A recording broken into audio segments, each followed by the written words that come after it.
model. Although Bohr model अपनी simplicity और visualise करने की वजह से, क्योंकि बोहर मॉडल को विजुअलाइज करना, बोहर मॉडल की डिस्क्रिप्शन आसान होने की वजह से इसको ज्यादा यूज किया जाता है। लेकिन क्वांटम मॉडल एक मोर रिसेंट मॉडल है। अब क्वांटम मॉडल जो है ये इस ज्यादा एक्यूरेट है as compare to Bohr model. Accurate क्यों है? क्योंकि क्वांटम मॉडल जो है वो एक स्टैटिस्टिकल मॉडल है। इसके रिजल्ट स्टैटिस्टिकल बेस्ड हैं और इसको विजुअलाइज करना, इसके कॉन्सेप्ट्स को समझना उतना ही मुश्किल है। More recent the more complexities. But Bohr model की तरह क्वांटम मॉडल की जब हमने एक्सप्लेनेशन देखी तो इसमें भी हमारे पास एक न्यूक्लियस था जिसमें प्रोटॉन्स एंड न्यूट्रॉन्स थे और सराउंड कर रहे थे न्यूक्लियस को इलेक्ट्रॉन्स ऑर्बिट्स में। It is just like Bohr model, क्योंकि बोहर मॉडल में भी हमने यही टर्म्स जो है वो डिस्कस की थी कि बोहर मॉडल भी यही चीजें एक्सप्लेन कर रहा है।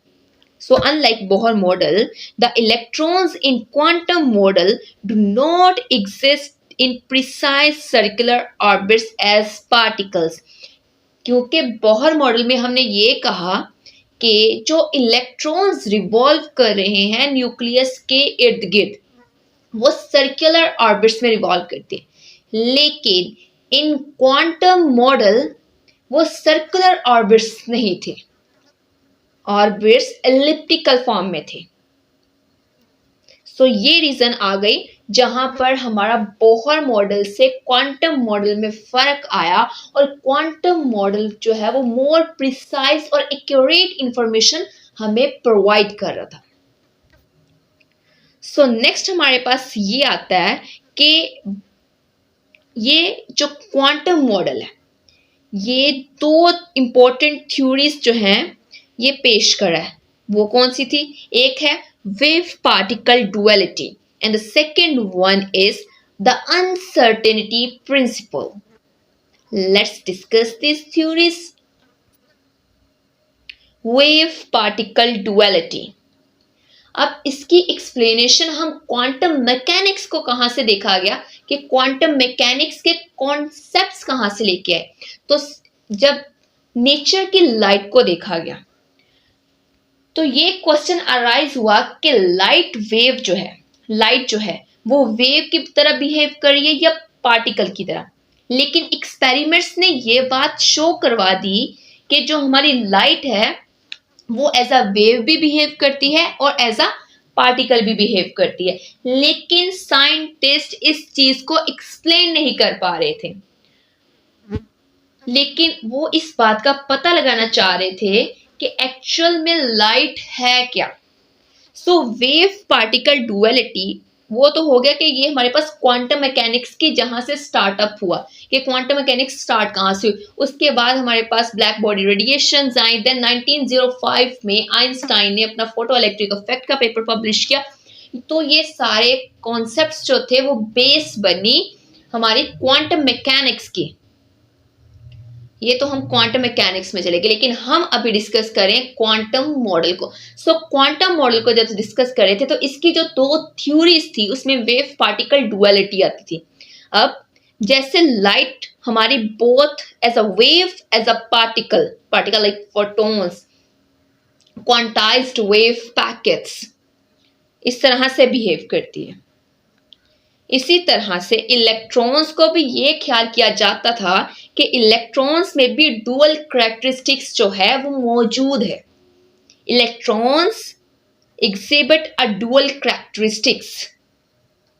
अब हमारे पास जो इलेक्ट्रॉन्स ऑर्बिट कर रहे हैं न्यूक्लियस को, उनकी जो वेलोसिटी है उसको इसी तरह से लिया जाता था जैसे हमारे पास लाइट मूव करती है तो उसकी दो पीक्स और वैलीज के दरमियान एज अ वेव बिहेव करती है। तो उसकी जो वेवलेंथ है वो वेवलेंथ जो लाइट में होती है हम इलेक्ट्रॉन्स में उसको एज अ उसकी वेलोसिटी लेते थे। So the velocity of an orbiting electrons is considered to be its wavelength, जो कि दूसरे इलेक्ट्रॉन्स के साथ इंटरफेयर करती थी। जब वो इंटरफेयर कर रही थी, अगर तो इन फेज होंगी तो वो एक एम्पलीफाई हो जाएंगी। Just like consider a wave of light.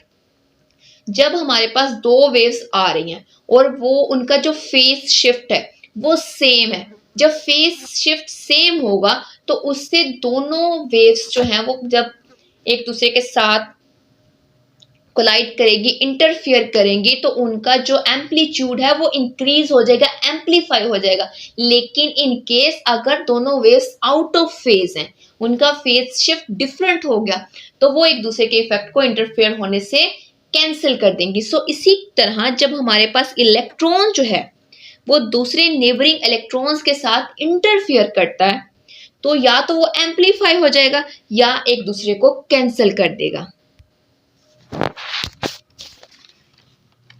Next हमारा uncertainty principle, the second theory of the quantum model. अब अनसर्टेनिटी प्रिंसिपल में हमारे पास क्या आता है? हेजनबर्ग प्रिंसिपल क्वांटम मैकेनिक्स का एक इंपॉर्टेंट टॉपिक है। Uncertainty is often explained with the results. For example, अगर हम एक्टिव मेजरमेंट लाइक फौरन से मेजरमेंट करते हैं किसी चीज की, active measurement of object position will change its speed and vice versa। like अगर एक टाइम पे हम पोजीशन को भी और velocity of an object find करने की कोशिश करेंगे, अगर हम पोजीशन फाइंड करने लग गए तो जी उसकी वेलोसिटी चेंज हो जाएगी, और अगर वेलोसिटी फाइंड करेंगे it will change its position. Means according to the Heisenberg uncertainty principle, it is impossible to determine simultaneously both the position and the velocity of an electron with any degree of accuracy or certainty। Means कि अगर हम बात करें electron की, तो इस case में भी हम पोजीशन और velocity at a single time दोनों एक्सप्लेन नहीं कर सकते, दोनों मेजर नहीं कर सकते। इट इज इम्पॉसिबल कि हम उसको एक्यूरेसी के साथ उसके रिजल्ट दे सकें। अब ऐसा क्यों है ये कहा जाता है, लेकिन रियल वर्जन जो है ज्यादा डीपर है। इसका मतलब क्या? Everything in the universe behave as a wave and as a particle. Dual nature आती है। अब ड्यूअल नेचर हमें नजर क्यों नहीं आती, इसका भी हम नेक्स्ट देखेंगे।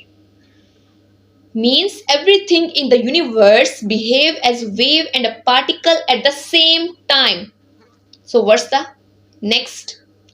Quantum mechanics में exact position और exact velocity का कोई मतलब नहीं, तो फिर इसका क्या मतलब है? By definition अगर हम बात करते हैं पार्टिकल क्या है, so पार्टिकल एक सिंगल प्लेस पे एग्जिस्ट कर सकता है और किसी भी टाइम पे हम उसको फाइंड भी कर सकते हैं। लाइक वो किस पोजीशन पे पड़ा हुआ है पार्टिकल, वी कैन टेल अगर हम बात करते हैं पार्टिकल की।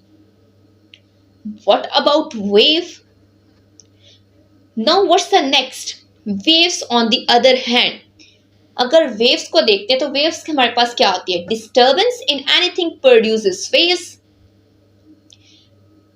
स्पेस में स्प्रेड होती हैं लाइक रैंडम।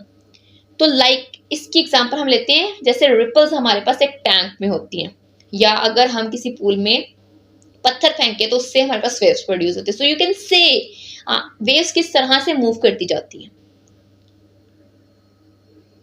हम एज अ होल वेव की फीचर्स बता सकते हैं। Most important feature is wavelength. So अब वेवलेंथ हमारे पास क्या है? Wavelength is the distance between two consecutive peaks and valleys। क्योंकि अगर हम वेव की बात करते हैं तो इसमें या तो पीक्स होती हैं या वैलीज। तो दो कंसेक्टिव पीक्स या दो कंसेक्टिव वैलीज के दरमियान का जो डिस्टेंस होगा it will so call it's wavelength. अब सिंगल पोजीशन असाइन नहीं कर सकते हम वेव को, लेकिन क्यों नहीं कर सकते? क्योंकि पार्टिकल की केस में तो हमने कहा at any instant of time we can tell about the position of the particle, but why in wave? Wave में एग्जैक्ट पोजीशन नहीं बताई जा सकती, लेकिन वेव्स के केस में एक न्यू टर्म आती है which is so called probability clouds, means it have a good probability to exist at different places. So probability clouds का कॉन्सेप्ट एटम के केस में क्या है? ये एक मैथमेटिकल डिस्क्रिप्शन है कि where electrons in atom are most likely to be located. So when we are talking about the probability, we will say that probability of finding an electron in an atom, वो हमारे पास probability होगी। अब हमारे पास wavelengths जो हैं वो quantum mechanics में बहुत एसेंशियल पार्ट रखती हैं ऑब्जेक्ट्स के लिए, और ये जो वेवलेंथ्स हैं ये मोमेंटम के, पार्टिकल के मोमेंटम या ऑब्जेक्ट के मोमेंटम के साथ रिलेट करती हैं। किस तरह से? डायरेक्ट रिलेशन से। मोमेंटम हमारे पास क्या होता है? Product of mass of the object and the velocity of the object. So अगर एक इलेक्ट्रॉन जो है वो बहुत फास्ट मूव कर रहा है with a greater velocity, so it has a lot of momentum, it has a large amount of momentum. मतलब वेलोसिटी ज्यादा हुई तो मोमेंटम बहुत ज्यादा है, लेकिन वेवलेंथ जो है वो उसकी बहुत कम होगी। इसी तरह से अगर एक हैवी ऑब्जेक्ट है तो हैवी ऑब्जेक्ट की स्पीड चाहे ज्यादा नहीं है लेकिन उसका मोमेंटम तब भी हाई होगा, ज्यादा मोमेंटम होगा, तो wavelength in this same case हमारे पास फिर से कम होगी। सो इसलिए हमारे जो डेली लाइफ के ऑब्जेक्ट्स हैं उनकी वेवलेंथ नहीं बता सकते, क्योंकि कुछ ऑब्जेक्ट्स बहुत फास्ट स्पीड से मूव कर रहे होते हैं and someone have a large amount of mass. So ये था हमारे पास अनसर्टेनिटी प्रिंसिपल। नेक्स्ट हमारे पास आएगा atomic orbitals. Like quantum model की जब हम बात करते हैं शेल्स और एनर्जी लेवल्स, अब शेल्स और एनर्जी लेवल्स नेक्स्ट जो है वो डिवाइड हो जाते हैं। अब किन चीजों में डिवाइड होते हैं? वो नेक्स्ट 4 सब शेल्स में डिवाइड हो जाते हैं जिन्हें हम ऑर्बिटल्स कहते हैं, और वो ऑर्बिटल्स हमारे पास है sp-t-f। ऑर्बिटल्स जो हैं इनमें मैक्सिमम अमाउंट ऑफ, अगर s ऑर्बिटल्स की बात करते हैं तो इसमें हमारे पास 2 इलेक्ट्रॉन्स होंगे, p ऑर्बिटल में 6 इलेक्ट्रॉन, d में 10 और f orbital can have 14 electrons in it. Her atom जो है वो इलेक्ट्रॉन से, मतलब कि उसकी इलेक्ट्रॉनिक कॉन्फ़िगरेशन किस तरह से की जा रही है उससे हमारा जो इलेक्ट्रॉन है वो एटम डिस्क्राइब हो जाता है। लाइक अगर हमने एटम की डिस्टिंग्विश करना है तो हम उसकी इलेक्ट्रॉनिक कॉन्फ़िगरेशन देखेंगे, उससे हमें फौरन से पता लग जाएगा कि ये एटम ये वाला है, क्योंकि इलेक्ट्रॉनिक कॉन्फ़िगरेशन में हमें शेल्स भी पता लग रहे होते हैं और ऑर्बिटल्स भी, और कितने इलेक्ट्रॉन हर ऑर्बिटल में है ये भी वो रिप्रेजेंट कर रही है, इलेक्ट्रॉनिक कॉन्फ़िगरेशन।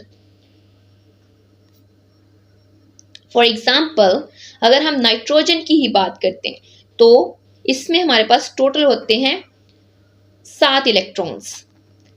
1s2, s में हमारे पास 2 इलेक्ट्रॉन्स एग्जिस्ट करेंगे, 2s2, 2p, 3p में हमारे पास मैक्सिमम 6 इलेक्ट्रॉन्स हो सकते हैं, लेकिन इसका टोटल हमारे पास होता है 7। तो 4 पहले आगे 3 रह गए तो वो 3p में आ जाएंगे। अब इसमें जो फर्स्ट 1 है वो रिप्रेजेंट करता है कि हमारा शेल 1 है, s शो कर रहा है ऑर्बिटल्स को, और s ऑर्बिटल में हमारे पास कितने मैक्सिमम इलेक्ट्रॉन्स हो सकते हैं? 2।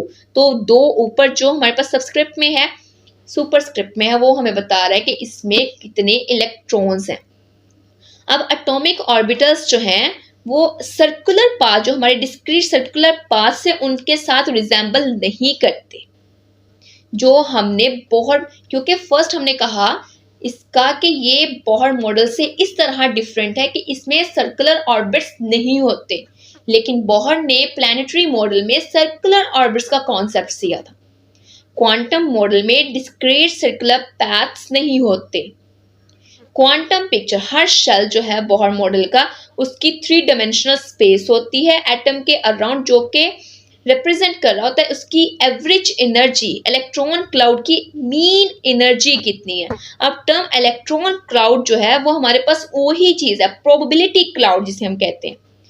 Probability cloud which are mathematical description of where electrons in an atom are most likely to be located। ये हमारे पास वो एरिया होता है एटम्स के न्यूक्लियस का जहां पे इलेक्ट्रॉन जो है वो हमें मोस्ट ऑफ द टाइम मिल जाते हैं, मतलब कि इलेक्ट्रॉन की एग्जिस्टेंस उस जगह पे ज्यादा होती है।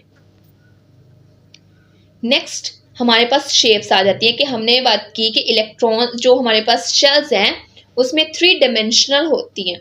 तो 3 डायमेंशनल रिप्रेजेंटेशन क्वांटम मॉडल की, एस ऑर्बिटल हमारे पास होता है एक स्फीयर शेप का, न्यूक्लियस उसके सेंटर में होता है। नेक्स्ट हमारे पास पी ऑर्बिटल्स जो होते हैं, पी ऑर्बिटल्स एलिप्सॉइडल लूप्स की तरह होती हैं और इनका न्यूक्लियस जो होता है वो टेंजेंट की तरह होता है। ये था आज का हमारा lecture. Hope so you like it.